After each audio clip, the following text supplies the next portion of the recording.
test is in 4-part, Part 1, Part 2, Part 3, and Part 4. Now look at Part 1. Part 1. You will hear a conversation between an assistant librarian and a woman who wants to use the internet in the library. First, you have some time to look at questions 1 to 6.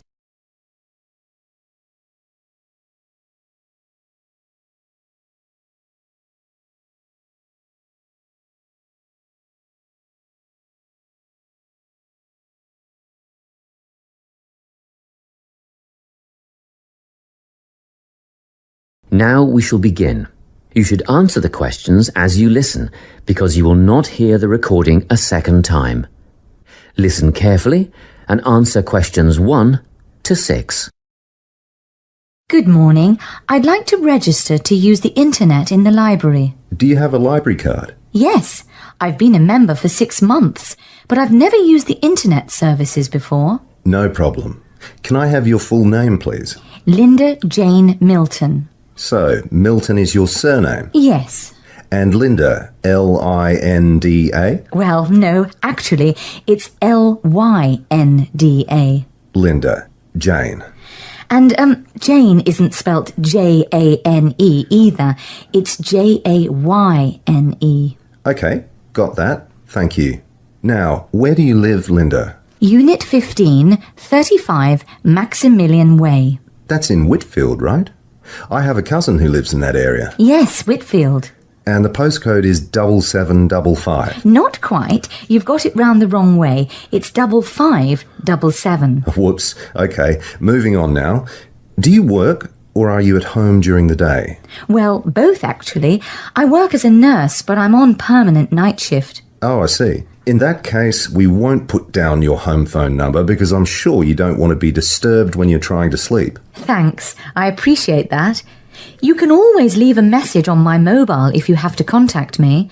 I have it turned off when I'm sleeping, but I regularly check my voicemail for messages. And that number is?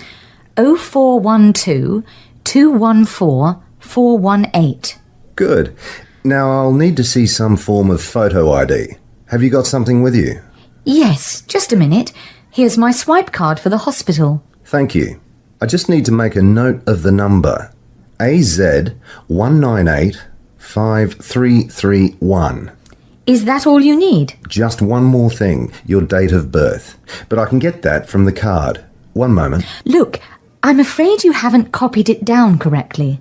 I was born on the 25th September 1975. What have I written? Oh yes, I see it now. I've got the 25th of the 8th month, but that would make it August. Thanks for spotting the mistake. Before you hear the rest of the conversation, you have some time to look at questions 7 to 10.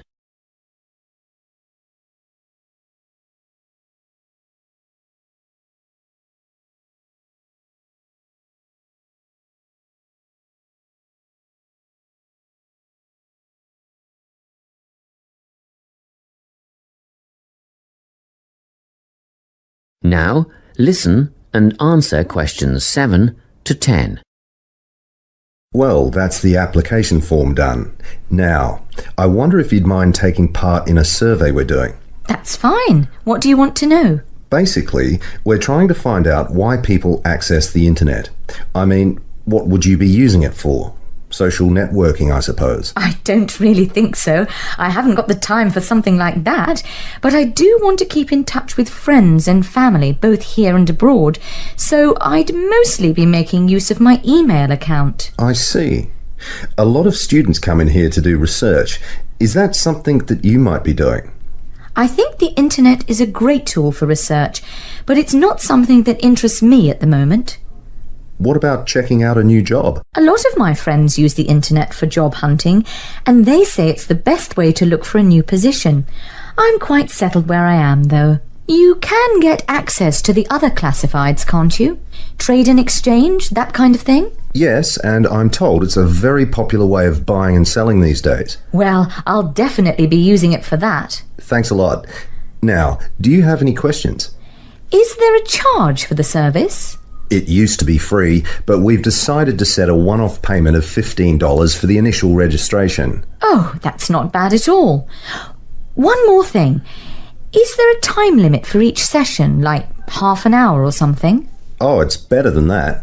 One 60-minute session per day. Quite generous, really, but we're very strict about it. I'd rarely spend more than 45 minutes on the internet at any one time, so that'll be more than enough. Thank you. That is the end of part 1. You now have half a minute to check your answers.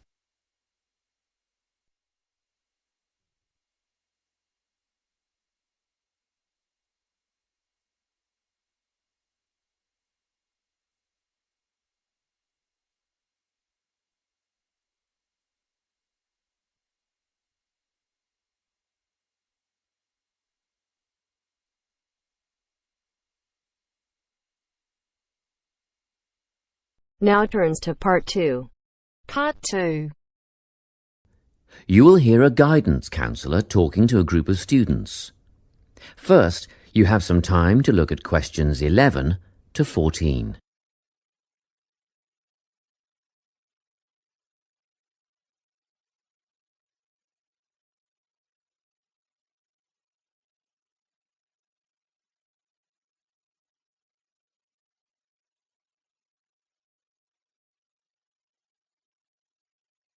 Listen carefully and answer questions 11 to 14. Hello, everyone. I'm the counselling administrator here at St Ives College, and I've been asked to come and talk to you about our counselling team and the services that we offer. We have 3 professional counsellors here at St Ives, Louise Bagshaw, Tony Denby and Naomi Flynn. They each hold daily one-on-one sessions with students, but which counsellor you see will depend on a number of factors. If you've never used a counsellor before, then you should make an appointment with Naomi Flynn. Naomi specialises in seeing new students and offers a preliminary session where she will talk to you about what you can expect from counselling, followed by some simple questions about what you would like to discuss. This can be really helpful for students who are feeling a bit worried about the counselling process. Naomi is also the best option for students who can only see a counsellor outside office hours. She is not in on Mondays, but starts early on Wednesday mornings and works late on Thursday evenings, so you can see her before your first class or after your last class on those days. Louise staffs our drop-in centre throughout the day. If you need to see someone without a prior appointment, then she is the one to visit. Please note that if you use this service, then Louise will either see you herself or place you with the next available counsellor. If you want to be sure to see the same counsellor on each visit, then we strongly recommend you make an appointment ahead of time. You can do this at reception during office hours or by using our online booking form. Tony is our newest addition to the counselling team. He is our only male counsellor, and he has an extensive background in stress management and relaxation techniques. We encourage anyone who is trying to deal with anxiety to see him. Tony will introduce you to a full range of techniques to help you cope with this problem, such as body awareness, time management, and positive reinforcement. Before you hear the rest of the talk, you have some time to look at questions 15 to 20.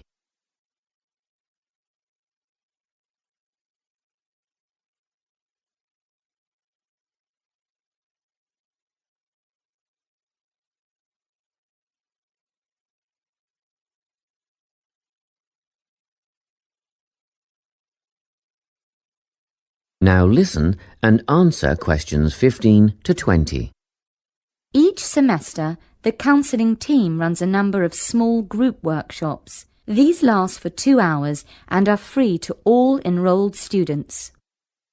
Our first workshop is called Adjusting. We've found that tertiary education can come as a big shock for some people.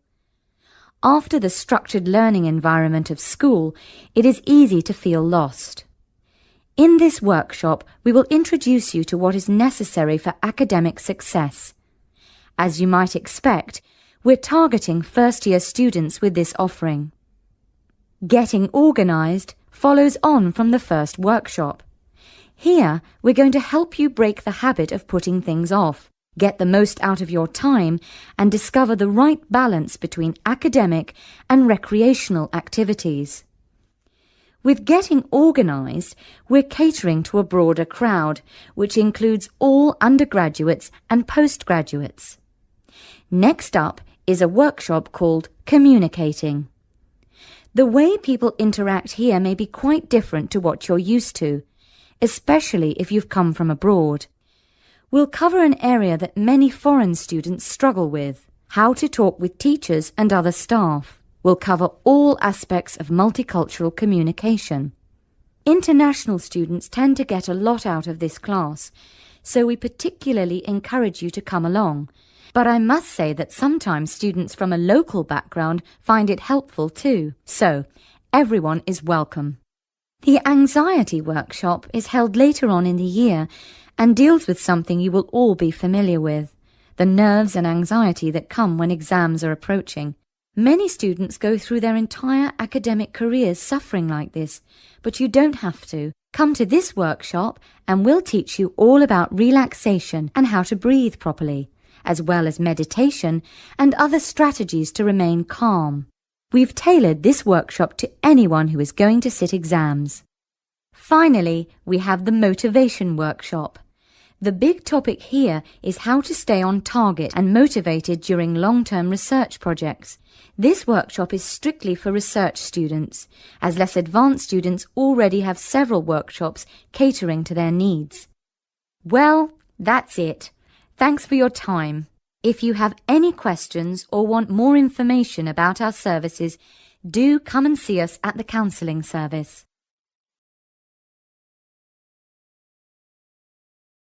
That is the end of part 2. You now have half a minute to check your answers.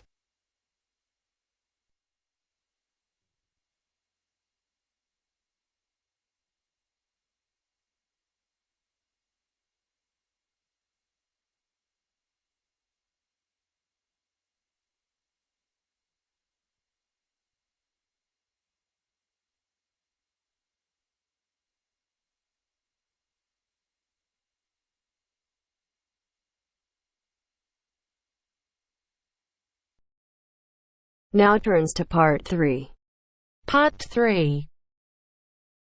You will hear a conversation between a student called Mary and her tutor, Mr. Hadstone. First, you have some time to look at questions 21 to 25.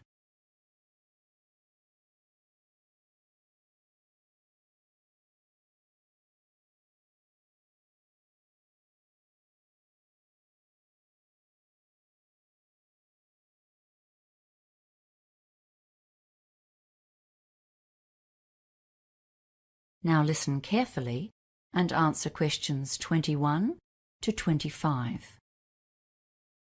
Hello, Mr. Headstone. Is this the right time for our meeting? Yes, it is. Thanks for coming in at such a late hour, Mary. I know you've had a busy day studying and will be keen to get home. And thanks for volunteering to run this project. It's going to help you develop and practice skills needed by teachers today. Field trips are getting more and more a part of school life. So as a student of education, it'll be wonderful training for you. It's really a great opportunity. We did loads of field trips at school, so I've got a good idea of what sort of things we could do. I expect so. But we're here to go through the basics of planning one, and the trip leader carries a load of responsibility. Right now, you're focusing on activities, but your main job is to consider the dangers and come up with ways of countering or avoiding them. There are lots of government regulations you won't have been aware of on your school trips, but they're just a guideline for your own planning. Some of those school trips you went on would have been pretty adventurous, right? Yeah. Okay, and your plan needs to be tailored to the kind of trip you're doing. On a well-planned and successfully led adventure trip, we don't often hear of problems, even though sometimes there's bad weather, for example, that a school party has managed to combat. That's because the leader created a well-thought-out hazard management plan. Ah, I thought I'd just be taking my mates out on a trek. Now it's all paperwork. Yes, well, that's why I called you in. We'll work on this together over the next few days. I just wanted to give you a heads up on what you'll need to think about. There are some aspects that every trip needs to consider. What do you think they might be? Well, heavy rain or high winds, I guess, and any dangers in the terrain? Yes, we call those the significant factors. And another important one is the makeup of your group. But you don't need to go overboard. There are some kinds of hazard that you won't need to think about at all. Things like hurricanes, earthquakes, radioactivity, or major diseases such as cancer. The official name for those is unlikely events, because they almost certainly won't happen. Before you hear the rest of the conversation, you have some time to look at questions 26 to 30.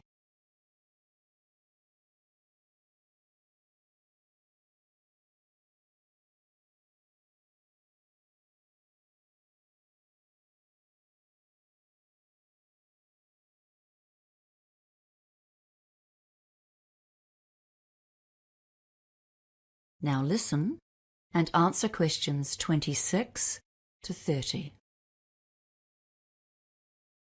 Okay, so let's consider the hazards seen as most likely on a field trip into the countryside. Weather causes real problems. Overexposure to the sun or the cold, even the wind, can have a big impact. And of course, the weather can change very suddenly and without warning. Yes, people can get into trouble in the hills if they don't bring extra layers of clothes and a jacket, even if they start walking on a hot day. Oh, and a raincoat too, of course. What's next then? Well, let's think about possible activities and what you might need. Yes, okay. Well, for hiking, of course, we need a first aid kit. Oh, and a decent topographic map of the area. And we need to make sure that more than one person can read it. I've run into lots of difficulties in the past with people who can't identify even major features, like rivers. And some people have no idea about contour lines. And I suppose a compass, too. You'd need to list those. Then there are things that might be obvious but must be written down and considered seriously. For example, if there's a possibility of falling more than 2.5 meters, that's considered life-threatening. And I'm sure you would be aware of problems near the sea, like tides or high waves. And the trouble you can get into where there's a possibility of an avalanche, or a mudslide, or a flash flood if you're anywhere near rivers. Yes. Well, I was thinking of an adventurous route for this trip. You know, that's always more fun. And it's such a cool feeling when you've achieved something really difficult. Yes, okay, but then you need to consider who's going to be in your party. Don't go and plan things that are beyond the reach of most people, or you're asking for trouble. You need to take into account the physical strength and experience of the party as a whole. When you make your groups, make sure there's at least one person in each one who's been hiking a few times before. Wow! There's a lot to write down, isn't there? I'm really keen to get started now. Well, good, because there's a lot more detail to consider. For now, I'll just mention 2 more of the common hazards for high school trips in particular. Yes? The Ministry of Education website says don't use inexperienced volunteers. And don't allow student drivers to bring their own cars, or to drive anyone else's car for that matter. Well, now I really have something to think about. Thanks, Mr. Headstone.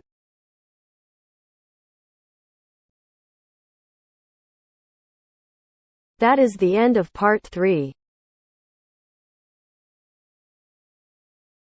You now have half a minute to check your answers.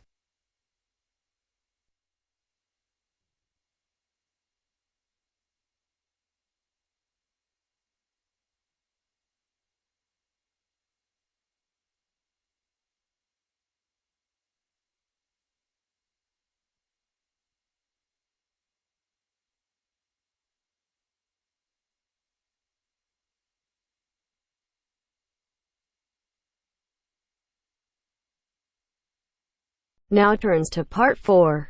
Part 4.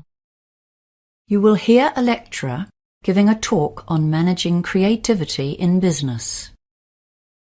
First, you have some time to look at questions 31 to 40.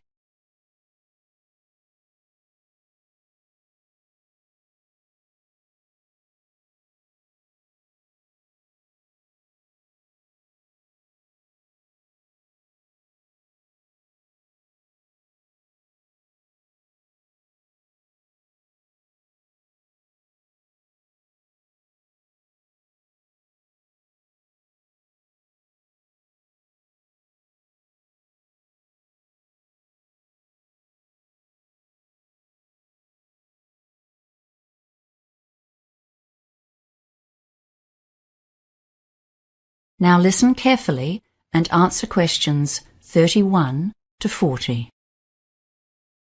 Hello, everyone. The topic of today's management lecture is managing creativity in your business.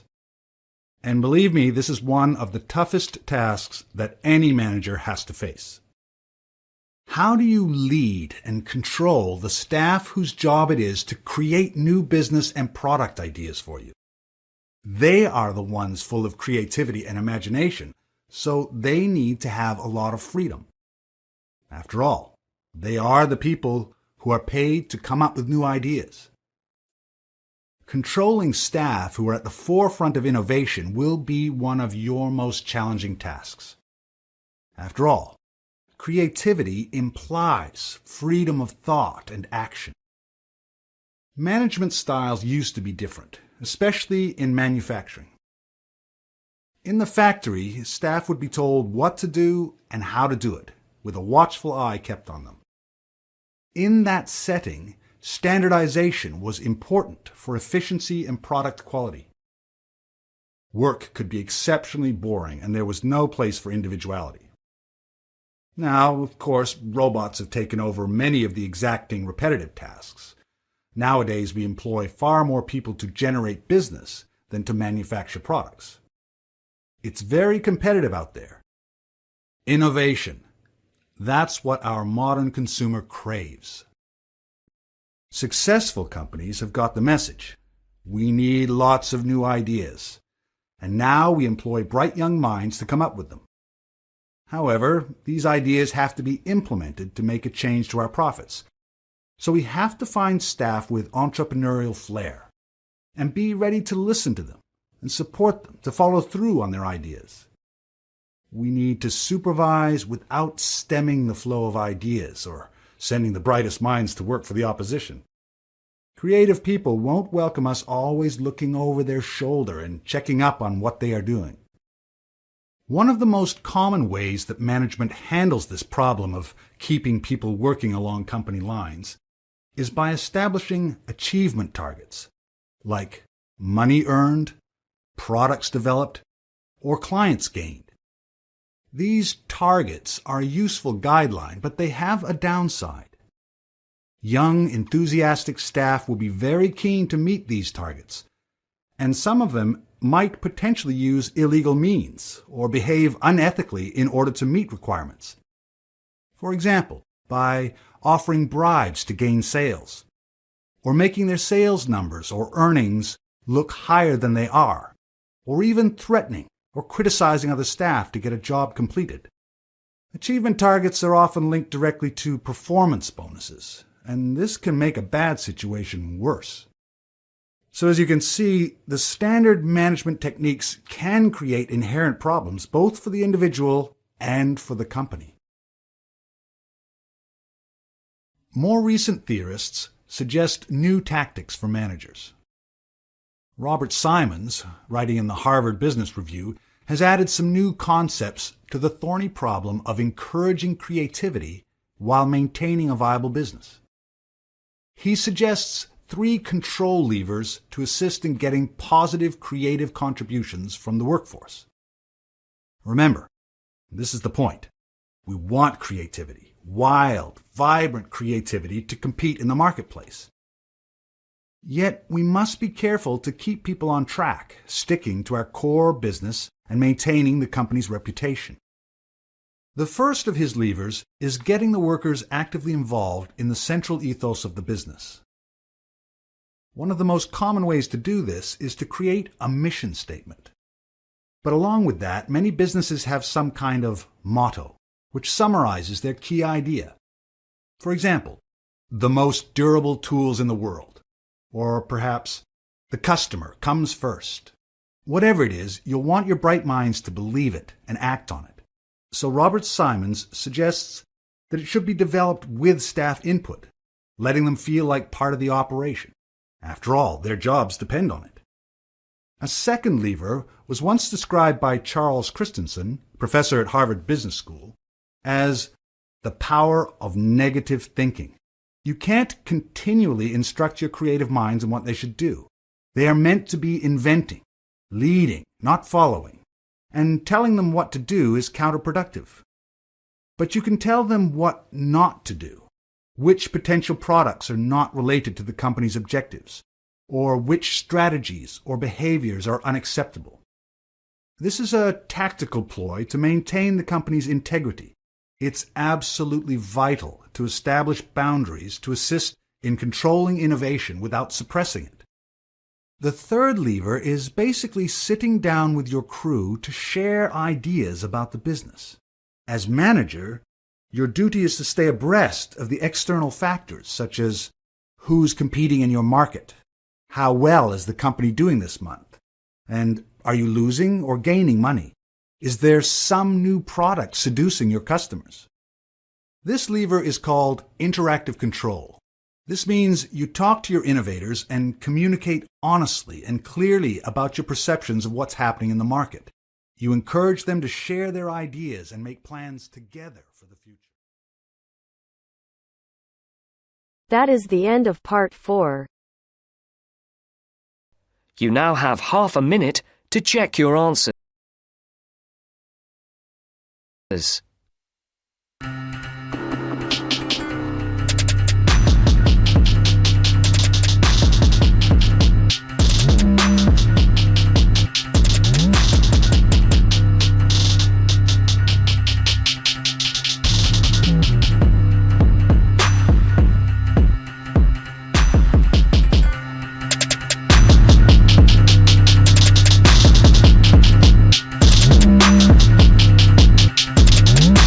That is the end of the test. You now have 10 minutes to transfer your answers